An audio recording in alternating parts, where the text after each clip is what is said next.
Maintenant, pour retourner à... Donc, il y a 2 semaines, durant le week-end, on avait vu le modèle de Milton. Et là, on va faire des petites choses qui vont venir compléter ça. Est-ce que vous avez déjà remarqué que des fois, peut-être vous ou d'autres personnes ont plus de facilité dans un mode sensoriel comme visuel, auditif, kinesthésique, mais on aimerait développer les autres modes. Oui. Et ça peut se développer. Donc, parce que vous avez remarqué, dans tout ce qu'on a vu, les croyances, les valeurs, on a même parlé de métaprogramme, ça c'est quelque chose qu'on voit au maître praticien, on y a touché. Tout ça, c'est pas statique, c'est dynamique, ça se transforme. Contrairement à bien des écoles de pensée, on n'est pas figé, on est en constante évolution. Et même au niveau des modes sensoriels, on peut développer justement cette capacité qu'on a à utiliser nos différents modes, tant d'une manière externe qu'au niveau de nos représentations internes. Donc, parce que des fois, il y a des gens, ils vont dire « Ah, moi, je suis pas capable de me faire une image dans ma tête. » Ah, OK. Ou « Moi, j'entends rien. » Ou même avec les sensations. Et c'est là qu'on arrive avec la notion de « Tada! » de chevauchement. On utilise des techniques de chevauchement. Alors, sans plus attendre, je vous explique de quoi il s'agit. Une personne, par exemple, peut avoir de la facilité dans le mode visuel, mais elle va dire, moi, j'ai de la difficulté avec l'auditif. Alors, en ce moment-là, on pourrait lui demander de repenser à une situation, par exemple, qu'elle a vécue. Dire, ah oui, je me rappelle quand j'étais en vacances sur le bord de la plage, là, je revois donc la mer, puis les palmiers, puis etc. Donc, elle dit, OK, prends le temps de repenser à ça. Puis là, on dit, quand tu voyais justement la mer, puis tu voyais les gens qui passaient, puis là, les palmiers, puis là, il y avait le petit endroit où les gens allaient prendre un drink, puis tout ça, puis là, tu revois ça, oui, tu revois ça, puis plus la personne est en train de vivre l'expérience, puis pendant que tu es là, assis, donc au bord, à prendre ton verre, puis à regarder les gens, puis la mer, tu peux réentendre le bruit de la mer et tout ça. Fait qu'est-ce que je viens de faire? Un chevauchement. Donc, la personne dans son expérience, puis pouf! Là, on s'en va vers d'autres choses. On vient d'ouvrir. Fait que là, déjà, le fait d'accéder à son expérience, il y a des représentations internes visuelles. Et là, on va dire, tu peux réentendre telle chose. Donc, c'est un chevauchement. Et ce qui va faire, si on regarde à côté, ça crée une synesthésie. C'est que là, on va avoir le visuel et l'auditif en même temps. On va avoir les deux. Toujours dans les représentations internes. Je retourne en arrière, chevauchement. Une autre personne va dire, ah ben moi, j'ai de la misère à ressentir même affaire. Mettons, si on prend l'exemple sur la plage. Tu sais, tu peux repenser, tu sais, quand tu étais là, tu marchais, donc tu voyais donc la plage, la mer, où c'est que tu étais, il y avait le petit bar, tout ça. Oui, je m'en rappelle, on a eu du fun là-bas, tout ça, parfait. Puis là, on est en train de reparler, d'écrire donc tous les éléments visuels. Donc, tu revois les gens, les sourires, la mer, les arbres, le soleil. Puis même, tu peux ressentir la chaleur du soleil sur ta peau. Tout ça. Tu t'en rappelles cette chaleur qu'il y avait. Puis, oups, là, ça revient. Chevauchement. Donc, ça veut dire que quand on guide quelqu'un, ou pour nous-mêmes, en connectant avec ce qu'on a une facilité à faire, on peut ensuite aller vers un autre mode pour compléter l'information. Parce que l'information est là. Là, je vous donne des exemples de mémoire, mais ça pourrait être même au niveau créatif, donc que ça soit créé, qu'on veut créer une expérience. Donc, certaines personnes ont plus de facilité à se faire des images dans leur tête, d'autres, ils vont réentendre des sons, des paroles, de la musique, il y en a qui ça va être des sensations. Le fait de faire ça, c'est de venir compléter l'expérience, la représentation interne. Donc, ce qui développe, justement, cette habilité. Certaines personnes vont dire, ah, moi, je ne suis pas capable, par exemple, de voir. Moi, j'ai de la misère à me faire des images dans ma tête. OK. Fait que là, mettons, on prend l'exemple de la plage. Tu te rappelles, ce que tu me rappelais, ce que tu me racontais, ton voyage, tu étais à la plage, oui.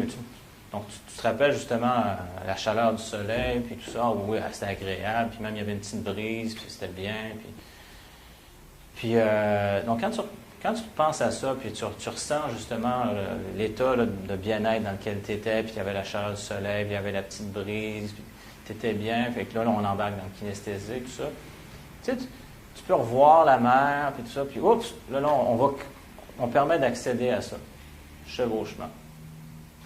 Donc, quel est l'intérêt de faire tout ça? C'est de venir élargir les habilités, les possibilités de la personne. Parce que l'information, mettons, si c'est une mémoire, elle est là. Moi, j'aurais eu tendance à poser la question à la personne, de dire, mais qu'est-ce que tu voyais? Oui, on peut. Parce que comme elle a de la difficulté à voir, on ne peut pas forcément l'abstraindre d'avoir quelque chose. Ça peut être aussi. On ne sait pas si elle va bien voir ou non, on peut. Mais puisqu'elle est complètement dans ses sens, lui demander qu'est-ce qu'elle voit pour que la première image qu'elle voit, l'utiliser. Absolument, c'est tout à fait bon. On peut le faire comme ça aussi. Donc, tu ressens ça, puis même, mettons que la personne a une facilité auditive aussi. Donc, admettons, on partirait de l'auditif. Donc, tu entends le son de la mer, donc les vagues, tout ça. Puis, ici, par exemple, et pendant que tu entendais et ressentais, qu'est-ce que tu voyais? Et oui, c'est tout à fait une bonne manière. Ça peut être un oiseau comme la plage, comme une petite maison, ouais. Mais au moins, il y a le visuel qui embarque. Oui, c'est ça. Là, j'ai donné un exemple, c'était comme évident. Donc, si tu es à côté de la mer, tu devrais avoir une possibilité de la voir. Tu sais. Mais si, mettons, c'est dans une expérience, je ne sais pas, moi, une personne qui aime la musique, elle va dans un concert, puis elle a la facilité à se rappeler de la musique. Tu sais, dans le concert, les gens applaudissent, puis là, il y a la musique, puis oui, ah oui, je m'en rappelle, je me rappelle même, il y a telle chanson qui commence, parfait, puis à ce moment-là, qu'est-ce que tu as vu, tu sais, puis, ah ben là, pouf, là, ça embarque. Si je comprends bien, le fait de l'emmener de même dans l'auditif, le visuel versus auditif, ça veut dire que la personne qui a de la misère à écouter ou à entendre les choses, c'est facile après ça de... Oui. Ça vient justement développer nos différents sens. Donc, beaucoup plus facile ensuite d'accéder à ça. C'est comme un gym interne. Un gymnastique du cerveau. Oui. Donc, on va s'entraîner là, pour toucher justement à des capacités. Moi, par exemple, j'ai une facilité au niveau du visuel. J'ai une facilité au niveau du kinesthésique. Et je me suis pratiqué pas mal sur l'auditif. Donc, j'ai un dialogue interne, mais de rien entendre. C'est comme, voyons, je voyais la scène, puis c'est comme, OK, mais là, je veux rien entendre. Fait que là, OK, rentre dedans. Puis à un moment donné, là, plus je suis dedans, OK, là, et là, j'entends, là, je commence à avoir des bribes de sons qui reviennent. Ça a développé ton sens auditif plus en faisant cette gymnastique-là? Ça a développé mon sens auditif remémoré, ça, c'est sûr. Ça a développé ta capacité d'utiliser le mode auditif pour communiquer. Entre autres au niveau remémoré, puis même de créer avec des sons. Parce que j'amène une distinction ici. On peut avoir, donc, capté d'une certaine manière, puis on peut également encoder différemment. Donc, je pourrais dire une personne pourrait être auditive dans sa manière de percevoir l'information, mais que dans ses représentations internes, ne pas avoir le son. Et c'était mon cas. Donc, je suis quelqu'un d'assez auditif, mais que, quand j'avais les représentations internes, pas de son. Donc, vous voyez, il y a une différence entre les deux. Là, c'est quelque chose qu'on va approfondir, pas dans le praticien, là, mais on peut capter d'une certaine manière, on peut encoder d'une certaine manière, puis on peut même exprimer d'une certaine manière. Je donnerai un exemple. Une personne peut être captée beaucoup visuellement. Donc, si vous voulez faire passer l'information, vous pouvez en parler. À un moment donné, il vous montrer, là, elle allume. Donc, elle va recevoir de manière visuelle. Puis après ça, quand elle y repense, elle peut repenser mettons, à ce qu'elle a entendu ou à ce qu'elle s'est dit elle-même, donc de manière digitale, tout dépendant. Et quand elle va l'exprimer de manière kinesthésique. Donc là, je vous amène des distinctions. Ça, c'est des choses qu'on pourrait approfondir beaucoup plus, mais qui s'approfondissent. Mais dans le cas présent, c'est vraiment au niveau donc, des représentations internes, venir enrichir nos capacités de représentation interne. C'est quoi ta facilité d'apprendre auditif? Ça peut avoir un lien, mais il y a quand même une différence entre les deux. sais que notre inconscient, il a dit plein de choses, il se souvient de plein de choses, c'est des choses apprises. Il y a plein d'informations qui est là. Tu sais, comme exemple, moi, je ne suis vraiment pas une auditive. Je sais que pour moi, c'est ardu. Ça me demande beaucoup de concentration pour l'auditive. Okay. Sauf que je suis consciente que mon cerveau il travaille pareil, même si moi, je ne suis pas toujours là. Ben, ce serait intéressant de voir, mettons, quand tu te rappelles, mettons, pense à n'importe quelle expérience, une bonne expérience, qu'est-ce qui te vient dans l'esprit comme représentation interne en termes de VACOG? Qu'est-ce que tu as? Tu repenses à une bonne expérience. Qu'est-ce qui vient? C'est visuel, comme ça. Il y a du visuel et du kinesthésique, donc il n'y a pas d'auditif. Et dans la vie de tous les jours, donc quand tu reçois l'information, ça ne rentre pas. Donc si quelqu'un, mettons, veut te passer un message, la personne est mieux de te le montrer ou de te le faire vivre. Oui. OK. Parfait. C'est pour ça que je te dis, de suivre des cours, pour moi, c'est très ardu de même. De me le montrer, par exemple, je vais apprendre 100 000 à l'heure. Et je sais, je comprends, j'analyse, et ça, je me prends des notes parce que c'est des choses que tu dis, par exemple, qu'il faut que je les écrive. Okay. Parce que je sais que mon cerveau est emmagasiné, mais je sais qu'à un moment donné, je vais aller chercher mes ressources, puis ça va être plus facile. Tu sais, là, tu me dis de se remémorer. Oui, peut-être que des fois, je me mets dans cet état-là. Ah oui, j'ai vu telle affaire au tableau, patata, puis bon, je vais me rappeler ce que tu avais dit, peut-être de cette façon-là. C'est pour ça de développer le style.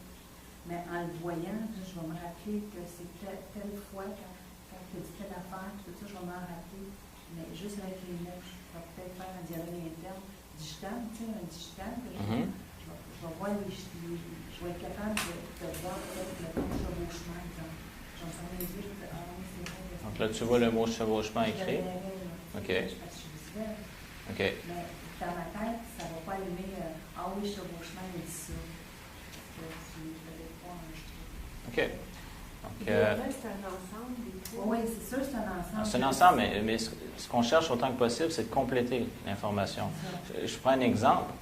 Dans des cas, mettons, de choc post-traumatique, j'ai bien aimé m'en donner une intervention avec Steve Andreas où il fait l'intégration par les mouvements oculaires. Donc, ça veut dire par les yeux, qui souvent expriment ce qui se passe au niveau cognitif parce qu'ils sont directement connectés sur le cerveau. Il va dans l'autre sens. Il fait les mouvements des yeux pour activer des parties du cerveau. Donc son intervention se passe en 1993 avec un gars qui a fait la guerre du Vietnam. Donc ça fait 20 ans qu'il souffre de choc post-traumatique. Puis lui, il y avait les images, il y avait le ressenti. Donc il y avait cette peur, mais il manquait le son. Puis là, donc, le son, on le sait, il est plus dans ce côté-là. Donc, fait que là, à un moment donné, il a fait les mouvements. Puis tout à coup, quand il est allé chercher le son, c'est comme son cerveau était comme un disque dur qui... Puis là, il manque l'information. Ça faisait 20 ans qu'il essayait de retraiter l'information. Quand il a accédé au son, toute l'information-là, plus de choc post-traumatique. Donc, il avait complété l'information. Fait que c'est autant que possible, c'est ce qu'on cherche. Donc, on peut avoir des préférences dans la manière de recevoir l'information, mais on peut développer ça aussi. Donc, je ne dis pas qu'il n'y a pas de lien, parce que, évidemment, je vous en ai parlé, tout ce qui est comme entraînement, on utilise des techniques de visualisation, mais pas juste des images, on peut entendre le son, on a des sensations. Je vous l'ai dit, mettons, les gens qui font... tous les athlètes olympiques maintenant, là, en tout cas, s'il n'y en a pas, je ne sais pas dans quel domaine, là, mais ils utilisent ces techniques-là pour arriver au niveau de performance qu'ils veulent avoir. Mais, un exemple, je crois que je vous avais donné, c'est comme on regarde les gens qui font des plongeons. Donc, souvent, on les voit, ils sont en avant, puis là, c'est comme... Ils sont en train, donc, de se faire l'image de leur plongeon, puis même dans leur corps, on voit au niveau des musculaires, il y a des petits mouvements, pas autant, mais ils sont en train de le faire. Puis ça va permettre que, après ça, ils le font. Donc, pourquoi je dis ça? C'est que plus notre représentation interne va être riche, donc du visuel, de l'auditif, du kinesthésique, plus ça nous permet justement de le mettre en pratique aussi. Maintenant, dans l'autre sens aussi, donc si on s'habitue de plus en plus à l'auditif, c'est sûr qu'il y a une incidence, il y a un lien positif par rapport à être plus attentif à ce type d'information quand elle rentre. Mais il y a quand même une distinction, j'amène ça. Je ne vous dis pas que 2 et 2 font 4, mais il y a un lien entre les deux. Fait que dans le cas présent, c'est venir enrichir notre modèle du monde. Parce qu'il pourrait y avoir des exercices pour se faire aussi, quand la personne, mettons, est en train de recevoir de l'information, dis, OK, là, j'utilise mon visuel, j'utilise mon kinesthésique. Comment je peux stimuler mon auditif? Fait que même quand ça pourrait être une combinaison des deux. Donc, j'entends le mot, je le vois écrit. Donc, il peut y avoir différentes choses. Donc, j'utilise mon visuel en même temps.